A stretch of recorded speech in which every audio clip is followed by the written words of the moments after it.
Dear students, welcome to my channel. आज जिस topic के बारे में हम बात करने जा रहे हैं वो है ट्रिग्नोमेट्रिक फोरियर सीरीज, जो कि नेटवर्क थ्योरी या सर्किट एनालिसिस के अंदर और मैथमेटिक्स के अंदर भी एक इम्पॉर्टेंट रोल प्ले करता है। तो एग्जाम में जब क्वेश्चन आएगा तो आपको मेंशन होगा कि क्योंकि यहाँ दो टाइप की फोरियर सीरीज होती है, एक होती है ट्रिग्नोमेट्रिक और एक होती है एक्सपोनेंशियल। तो ट्रिग्नोमेट्रिक फोरियर सीरीज जो हम इस वीडियो में डिस्कस कर रहे हैं, तो सबसे पहले हमें जो बात ध्यान रखनी है वो है कि ट्रिग्नोमेट्रिक फोरियर सीरीज जो है वो कंटिन्यूस सिग्नल के लिए रिप्रेजेंट की जाती है।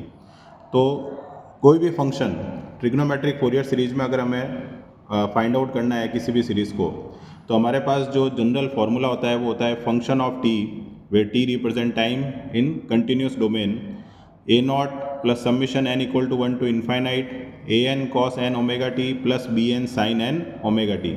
तो ए नॉट, ए एन और बी एन ये हमारे तीन कोफिशिएंट्स हैं जिनकी वैल्यू हमें डिटरमाइन करनी होती है, और वो वैल्यू जब हम यहाँ पुट कर देंगे तो ऑब्वियस है कि हमारे पास आंसर आ जाएगा।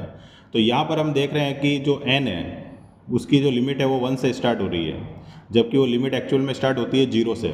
तो अगर मैं यहाँ 0 रखता हूँ, for example n equal to 0, ठीक है, इस वाले पार्ट में, तो फर्स्ट टर्म क्या बनेगी अपनी a0, कॉस n की जगह 0 रखोगे तो 0 इंटू समथिंग क्या हो जाएगा, 0 हो जाएगा, प्लस b0, और साइन n की जगह 0 रखोगे तो क्या हो जाएगा, 0 हो जाएगा।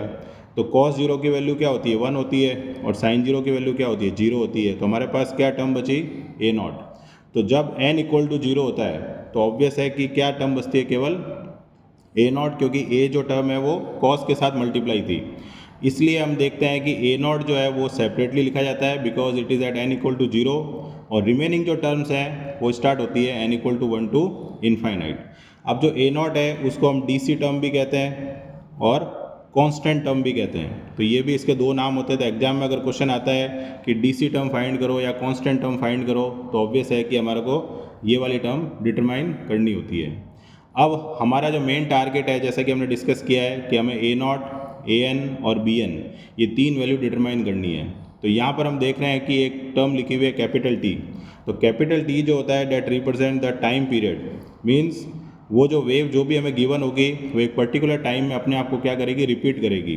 तो वो जो टाइम पीरियड है वो हमें यहाँ मेंशन करना होगा। फंक्शन ऑफ टी हमें क्वेश्चन में गिवन होगा, ए नॉट के अंदर हमें डायरेक्ट इंटीग्रेशन करना है, जबकि ए एन के अंदर हमें उस फंक्शन को कॉस से मल्टीप्लाई करके इंटीग्रेट करना है, और बी एन के अंदर साइन से मल्टीप्लाई करके इंटीग्रेट करना है। तो ऑब्वियस है कि ये तो हमारा फॉर्मूला हो गया। अब हम क्वेश्चन से समझते हैं कि हमें किस तरह से इसको सॉल्व करना है। तो फॉर एग्जाम्पल हमारे पास क्वेश्चन आ गया, ऑब्टेन ट्रिग्नोमेट्रिक फोरियर सीरीज, और हमें एक वेव गिवन है। तो यहाँ हमारा ध्यान जो सबसे पहले है वो इस पे जाना चाहिए, this represent x axis and this represent y axis. तो ऑब्वियस है कि ये हमारा आउटपुट होता है और एक्स हमारा इनपुट होता है। तो सबसे पहला जो काम हमें यहाँ करना है वो ये करना है कि जो भी वेव गिवन है उसको फंक्शन की फॉर्म में लिखना है। तो सबसे पहले हमें क्या करना है, हमने लिखा फंक्शन ऑफ थीटा, ठीक है, जो कि हमें वाई एक्सेस पे गिवन है। अब इस फंक्शन ऑफ थीटा की जो वैल्यू है उसको डिटरमाइन करने के लिए सबसे पहले हमें टाइम पीरियड निकालना होगा कि कौन से टाइम पीरियड कैपिटल टी के बाद वेव अपने आप को रिपीट कर रही है। तो हम यहाँ देखते हैं तो 0 से पाई में वेव का एम्पलीट्यूड कैपिटल ए है, और पाई से 2 पाई में वेव का एम्पलीट्यूड 0 है। फिर से 2 पाई से 3 पाई में वेव का एम्पलीट्यूड क्या आ गया, कैपिटल ए, और फिर 3 पाई से 4 पाई में क्या हो गया, 0। तो जो वैल्यू रिपीट हो रही है, जैसे यहाँ ए है, यहाँ 0 है, फिर से यहाँ ए मैग्नीट्यूड है, यहाँ 0 है, तो ए के बाद ए कब आया, 2 पाई के बाद आया। इसका मतलब जो टाइम पीरियड की वैल्यू होगी इस फंक्शन के लिए वो क्या होगी, T equal to 2 pi. Time निकालने के बाद अगला टारगेट हमारा होता है ओमेगा निकालना। तो ओमेगा की वैल्यू 2 पाई एफ होती है, और F equal to 1 upon T होता है, तो 2 पाई बाई टी लिख दिया। टी की वैल्यू कितनी है इस क्वेश्चन में, 2 पाई है, तो ओमेगा की वैल्यू कितनी हो जाएगी, 1 हो जाएगी। तो इस तरह से हमने क्या करा है, दोनों वैल्यू को डिटरमाइन कर लिया है, ठीक है। अब हमें यहाँ मेंशन करना है कि फंक्शन ऑफ थीटा की वैल्यू क्या होगी किस टाइम पीरियड में। तो हम ये देख सकते हैं कि जब थीटा की वैल्यू 0 से लेकर पाई है तो उस केस में मैग्नीट्यूड कितना गिवन है, ए गिवन है, और जब थीटा की वैल्यू पाई से 2 पाई है तो उस केस में मैग्नीट्यूड कितना गिवन है, 0 गिवन है। तो ये हमारा हो गया एक तरह से फंक्शन। तो सबसे पहला काम होता है टाइम पीरियड, उसके बाद होता है ओमेगा जो कि हमारी फ्रीक्वेंसी होती है, और उसके बाद होता है फंक्शन जिसकी लिमिट डिफाइन करना है कि कौन से पीरियड में कितना मैग्नीट्यूड गिवन है। अब हम आएंगे हमारे क्वेश्चन पर। तो ऑब्वियस है कि हमारा जो टारगेट है वो तीन वैल्यू है।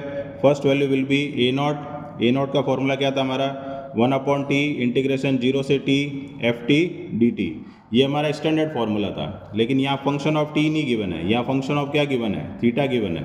तो हम क्या करेंगे, इसको तो ऐसे ही रहने देंगे 1/t 0 से t, यहाँ मैं लिख दूंगा फंक्शन ऑफ थीटा, और ऑब्वियस है कि फिर इंटीग्रेशन भी किसके रेस्पेक्ट में होगा, डी थीटा के रेस्पेक्ट में। तो 1/t, टी का वैल्यू कितना है यहाँ पर 2 पाई, 0 से 2 पाई function of theta D theta. अब फंक्शन ऑफ थीटा की वैल्यू हमें स्पेसिफाई करनी है। तो हम ये देख सकते हैं कि यहाँ पर जो टाइम पीरियड है वो दो पार्ट में डिवाइड है, 0 से पाई में डिवाइड है और पाई से 2 पाई में डिवाइडेड है। तो 0 से पाई में मैग्नीट्यूड कितना था हमारे पास, ए था। तो हम यहाँ क्या लिख देंगे, ए और मल्टीप्लाई में लिख देंगे डी थीटा। फिर पाई से 2 पाई में मैग्नीट्यूड कितना था, 0 था। तो 0 से पाई से 2 पाई में मैग्नीट्यूड 0 इंटू डी थीटा। तो ऑब्वियस है कि ये वाली वैल्यू तो हमारी एंड हो गई। अब यहाँ बचा ये वाला, तो 1/2 पाई इंटीग्रेशन 0 से पाई ए डी थीटा।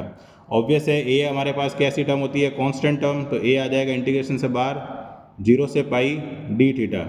अब इसका जब इंटीग्रेशन करेंगे तो क्या आएगा हमारे पास, थीटा लिमिट क्या आ जाएगी 0 से पाई, तो a/2 पाई, और अपर लिमिट माइनस अगर मैं लोअर लिमिट करता हूँ यहाँ पर, तो उस केस में हमारे को क्या मिलेगा, पाई माइनस 0, पाई से पाई कैंसिल हो गया, तो a नॉट की वैल्यू फाइनल वैल्यू क्या आ गई, a/2। तो ये हमारा पहला आंसर आ गया a नॉट का, जिसको हम डीसी टर्म या कांस्टेंट टर्म कहते हैं। अब हमारा अगला टारगेट कौन सी वैल्यू होगी, an वैल्यू निकालना। तो an का हमारे पास जो फॉर्मूला था, जो कि हमने डिस्कस किया था, वो क्या था कि an इक्वल टू था 1/t इंटीग्रेशन 0 से t, अब मैं थीटा लिख रहा हूँ, f of theta cos n omega theta and D theta. ये जो था हमारा फॉर्मूला था। अब फिर से हमें वही काम करना है, 1/2 पाई, फिर से लिमिट को दो पार्ट में, क्योंकि इस क्वेश्चन में दो पार्ट में, 0 से पाई में एफ थीटा की वैल्यू कितनी थी, a cos n, ओमेगा की वैल्यू कितनी आई थी इस क्वेश्चन में 1, तो मैंने लिख दिया cos n theta D theta, plus pi से 2 पाई में फंक्शन की value 0 cos n theta D theta. तो ये दो पार्ट में हमने डिवाइड कर दिया इसको। अब ऑब्वियस है कि ये पार्ट तो एंड हो गया, इसमें फिर से a हमारा कांस्टेंट है वो बाहर आ जाएगा, 1/2 पाई 0 से पाई cos n theta D theta, ये आ गया रिजल्ट। तो a/2 पाई cos का इंटीग्रेशन क्या होगा, sin n थीटा, और क्योंकि थीटा के रेस्पेक्ट में कर रहे हैं तो n कहाँ चला जाएगा, डिवाइड में, लिमिट क्या हो जाएगी 0 से पाई। तो ये हो गया a/, इस n को भी कांस्टेंट की टर्म में बाहर ले सकते हैं। अब थीटा की जगह एक बार पाई रखना है, तो क्या आएगा sin n pi minus sine 0। Obvious है कि साइन n पाई जो वैल्यू होती है वो 0 होती है, जहाँ n की वैल्यू कैसी होनी चाहिए, इंटीजर। तो ये हमें याद रखना है कि साइन n पाई क्या होता है 0, जहाँ n की वैल्यू इंटीजर होगी, दैट मीन्स 1 2 3 4 0 इस तरह से होनी चाहिए। तो ये हो गया 0, और साइन 0 भी क्या होता है 0। तो ओवरऑल वैल्यू an की कितनी आ गई हमारे पास 0। तीसरी वैल्यू जो हमें डिटरमाइन करनी है वो क्या है, bn 1/t इंटीग्रेशन 0 से t f ऑफ थीटा। अब हम क्या यूज़ करेंगे, कॉस की जगह क्या आ जाएगा, साइन आ जाएगा, sine n omega theta D theta. अब ओमेगा की वैल्यू 1 है और t की वैल्यू कितनी थी इस क्वेश्चन में, 2 पाई थी। तो इंटीग्रेशन 0 से पाई, फिर से a आया, ओमेगा की जगह 1 रखा, तो अब क्या बचा, sine n theta D theta. और सेकंड इंटीग्रेशन की वैल्यू क्या थी हमारी, 0 थी, क्योंकि फंक्शन क्या था वहाँ 0 था। तो a हमारा कहाँ आ जाएगा, बाहर आ जाएगा लिमिट से, 0 से pi sine n theta D theta. तो a/2 पाई, अब कॉस सॉरी साइन का इंटीग्रेशन क्या होता है, माइनस कॉस, और n थीटा का n का आ जाएगा नीचे 0 से पाई। तो क्या रह गया हमारे पास, a/2 पाई n, और इस माइनस को भी हम बाहर लिख देते हैं, ठीक है। तो अंदर क्या बचा, कॉस n थीटा 0 से पाई। अब हम वैल्यू पुट करेंगे, पहले थीटा की जगह पाई, तो कॉस n पाई और 0 रखेंगे तो कॉस 0। अब कॉस n पाई जो होता है उसकी वैल्यू होती है -1 की पावर n। अगर n की वैल्यू इवन नंबर है, जैसे 0 2 4 6 है, तब तो cos n पाई की जगह क्या रख देना है 1, और अगर n की वैल्यू ऑड है, दैट इज़ 1 3 5 7, तो क्या रख देना है -1। तो हमें तो यहाँ स्टैंडर्ड फॉर्म में ही रखना है, तो -a/2n पाई cos n पाई की जगह आ जाएगा -1 की पावर n, और cos 0 कितना होता है 1 होता है। अब फाइनली अपन क्या कर सकते हैं, माइनस को अंदर मल्टीप्लाई कर सकते हैं, तो a/2n पाई ये 1 आगे आ जाएगा, और -1 की पावर n कहाँ चली जाएगी पीछे। तो ये किसकी वैल्यू आ गई हमारे पास, bn की। तो ऑब्वियस है कि हमारे पास तीनों रिजल्ट आ चुके हैं। तो तीनों रिजल्ट अगर आ चुके हैं तो हम फाइनल आंसर कैसे लिखेंगे कि f of theta is equal to, क्या होता है, a naught summation N equal to 1 to infinite A N cos N omega theta plus B N sine N omega theta. मैंने टी की जगह क्या रख दिया है, थीटा, क्योंकि इस क्वेश्चन में थीटा गिवन है। तो ए नॉट की वैल्यू हमारे पास कितनी आई थी, सबसे पहले जो वैल्यू आई थी वो कितनी आई थी, a/2। तो हम क्या रख देंगे यहाँ पर, a/2 plus summation N equal to 1 to infinite A n हमारे पास कितना आया था क्वेश्चन में, ए एन की वैल्यू क्या आई थी हमारे पास, ये 0 आई थी। तो ऑब्वियस है कि ये वाली जो टर्म है, जो सेकंड वाली टर्म है इसमें, वो क्या हो जाएगी, ये पूरी टर्म 0 हो गई। प्लस बी एन की वैल्यू क्या आई हमारे पास, a/2n पाई 1 माइनस -1 की पावर n, और इसके साथ क्या मल्टीप्लाई हो जाएगा, साइन n, और ओमेगा की जगह इस क्वेश्चन में कितना है, 1 है, तो साइन n थीटा। तो फाइनल आंसर क्या लिख देंगे, a/2 summation n equal to 1 to infinite a/2n pi 1 minus -1 की power n sine n theta. तो इस तरह से हमने एक जो हमारे पास स्क्वायर वेव की टर्म में फोरियर सीरीज गिवन थी, उसको हमने सॉल्व किया है using trigonometric Fourier series method. तो मिलते हैं नेक्स्ट वीडियो में, till then good bye, thank you for watching.